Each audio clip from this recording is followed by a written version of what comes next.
Hello అందరికీ, ఎలా ఉన్నారు? ఈరోజు మనం మినీ సైజ్ బ్రెడ్ పిజ్జా ఎలా తయారు చేసుకోవాలో చూసేద్దాం రండి. ఫస్ట్గా మనము బ్రెడ్ని తీసుకోవాలి. దాన్ని ఇలా సర్కిల్ షేప్లో కట్ చేసుకోవాలి. ఒక కడాయి తీసుకొని అందులో బటర్ వేసుకోవాలి. అది కరిగేంత వరకు వెయిట్ చేయాలి. ఇంతకుముందు మనం సర్కిల్గా కట్ చేసుకున్న బ్రెడ్ని 2 సైడ్ రోస్ట్ చేసుకోవాలి.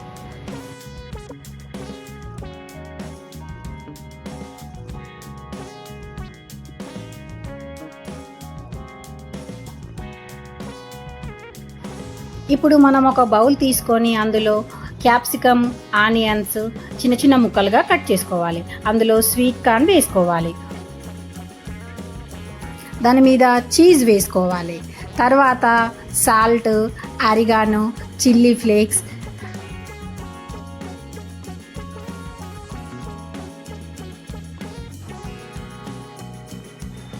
ఇవన్నీ వేసుకొని బాగా కలుపుకోవాలి. కలుపుకున్న మిశ్రమాన్ని పక్కకు పెట్టి ఇంతకుముందు రోస్ట్ చేసి పక్కన పెట్టుకున్న బ్రెడ్ మీద టమాటా సాస్, సిజ్వాన్ సాస్ వేసుకొని ఈవెన్గా స్ప్రెడ్ చేయాలి.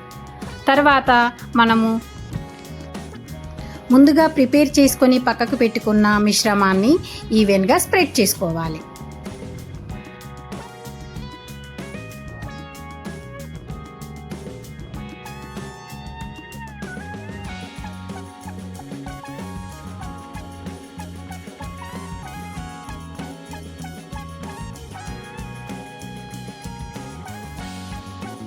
తర్వాత ఒక కడాయిలో బటర్ వేసుకొని చీజ్ కరిగేంత వరకు బేక్ చేసుకో.